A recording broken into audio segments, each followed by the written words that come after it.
এদিকে ভূমিকম্প আতঙ্কে হল ছেড়ে খোলা আকাশের নিচে অবস্থান ইডেন শিক্ষার্থীদের। ঢাকায় আলিয়া মাদ্রাসায় দফায় দফায় সংঘর্ষ, আহত 7। প্রশ্ন মির্জা ফখরুলের, এত আলেম মসজিদ মাদ্রাসা থাকতে দেশে অন্যায় দুর্নীতি কেন? জানাবো বরিশালে মুখোমুখি বিএনপি জামায়াত নেতারা, শত কোটি টাকা জমিতে রাতারাতি মসজিদ। শুনছিলেন সংবাদ শিরোনাম, এবারে বিস্তারিত।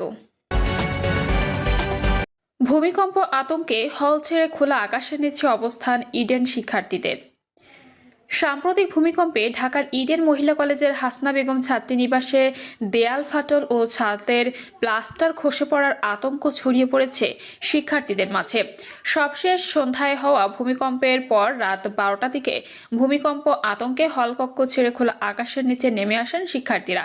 এ সময় নিরাপত্তাহীনতার অভিযোগ তুলে বিক্ষোভ করেন তারা। ভূমিকম্পের পর দেখা যায় হলের বিভিন্ন দেয়ালে ফাটল তৈরি হয়েছে এবং ছাদের একাধিক জায়গায় প্লাস্টার বড় আকারে খসে পড়েছে। এতে ভবনের নিরাপত্তা নিয়ে শিক্ষার্থীদের মধ্যে তীব্র উদ্বেগ সৃষ্টি হয়। এ বিষয়ে আবাসিক শিক্ষার্থী মৌ বলেন, ভূমিকম্পে আমাদের হলের দেয়াল ভেঙে গেছে, এমন অবস্থার উপরে থাকা ঝুঁকিপূর্ণ মনে হয়েছে, তাই আমরা নেমে এসেছি।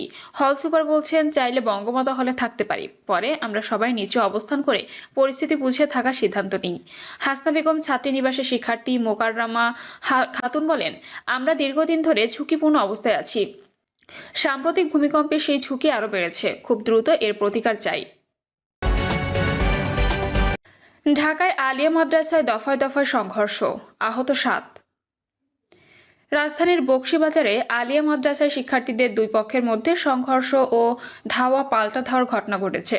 সংঘাতে 7 জন আহত হয়ে ঢাকা মেডিকেল কলেজ হাসপাতালে চিকিৎসাধীন। শিক্ষার্থীদের এক পক্ষের দাবি, মাদ্রাসায় আয়োজিত দোয়া মাহফিলের কারণে অধ্যক্ষের অনুমতি ছাড়াই ক্যাম্পাসের ক্যান্টিন বন্ধ করে দেওয়া হয়। এছাড়া রাস্তাও বন্ধ হয়ে যায়। আগামী মঙ্গলবার ফাজিল পরীক্ষা অনুষ্ঠিত হবে। লেখাপড়া বিঘ্নিত হওয়ার পাশাপাশি ক্যান্টিন বন্ধ থাকায় খাওয়া নিয়ে সমস্যায় পড়তে হবে। অন্যদিকে মাহফিল আয়োজনের নামে কিছু শিক্ষার্থী কারা অধিদপ্তর থেকে রড ও টিন চুরি করে নিয়ে আসেন। এসব বিষয়ে অধ্যক্ষকে জানালে অন্য পক্ষ ক্ষিপ্ত হয়ে হামলা করে। এক পর্যায়ে তারা বহিরাগত নিয়ে এসে অভিযোগ করা শিক্ষার্থীদের ওপর ইট পাটকেল ছুটতে থাকে। পরে পুলিশ ও সেনা সদস্যরা পরিস্থিতি নিয়ন্ত্রণে আনেন। চকবাজার থানার পরিদর্শক আবুল খায়ের বলেন, বর্তমানে সেখানে নিরাপত্তা ব্যবস্থা জোরদার করা হয়েছে। প্রশ্ন মির্জা ফখরুলের, এত আলেম মসজিদ মাদ্রাসা থাকতে দেশে অন্যায় দুর্নীতি কেন?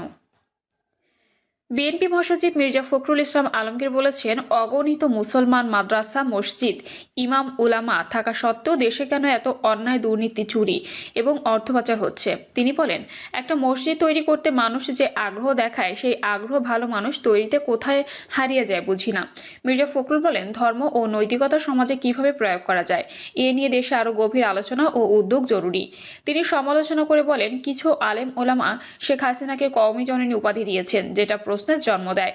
তিনি বলেন, আওয়ামী লীগ প্রতিষ্ঠানগুলো দলীয় লোক নিয়োগ দেওয়ায় ধ্বংস হয়ে গেছে। বিএনপি ক্ষমতায় এসে ইসলামী ফাউন্ডেশনকে পূর্ণ রাষ্ট্রীয় প্রতিষ্ঠান হিসেবে প্রতিষ্ঠিত করা হবে এবং রাজস্ব খাতে স্থানান্তরের উদ্যোগ নেওয়া হবে। তিনি বলেন, প্রতিদিন খবরের কাগজে দেখি কত অপকর্ম, তবে নৈতিক শিক্ষা প্রতিষ্ঠা করতে পারলে দেশে হত্যা, রাহাজানি ও অপরাধ অনেকটাই কমে যেত। নৈতিকতা আসে মাদ্রাসা, স্কুল, শিক্ষক ও পরিবার থেকে, তাই এগুলোকে শক্তিশালী করাই হবে অগ্রাধিকার। বরিশালে মুখোমুখি বিএনপি জামায়াত নেতারা, শত কোটি টাকার জমিতে রাতারাতি মসজিদ। বরিশালে 33% জমি দখল নিয়ে বিরোধে জড়িয়েছেন বিএনপি ও জামায়াত ইসলামের কয়েকজন নেতা। মোহামেডান স্পোর্টিং ক্লাবের নামে এর দখল নিতে চাইছেন বিএনপির কেন্দ্রীয় নির্বাহী কমিটির সদস্য এবায়দুল হক চান। অন্যদিকে জামায়াতের কয়েকজন নেতা মিলে মাত্র এক রাতের মধ্যে টিনের মসজিদ বানিয়ে দখল করেছেন সেটি।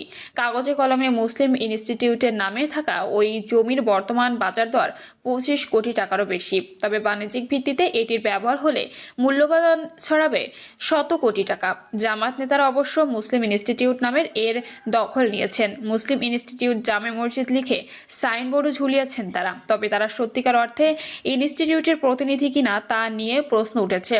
প্রায় 100 বছরের পুরনো মুসলিম ইনস্টিটিউটের নেতৃত্ব কিভাবে তাদের কাছে এলো তাও স্পষ্ট নয়। বিএনপি নেতা চানের দাবি, এটি মোহামেডান ক্লাবের জমি। ক্ষমতার দাপটে জোর করে দখল করেছিলেন সাবেক মেয়র আওয়ামী লীগ নেতা সাদিক আব্দুল্লাহ।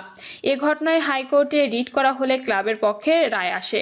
জমিটি দখলের চেষ্টা চালাচ্ছে স্বার্থান্বেষী মহল।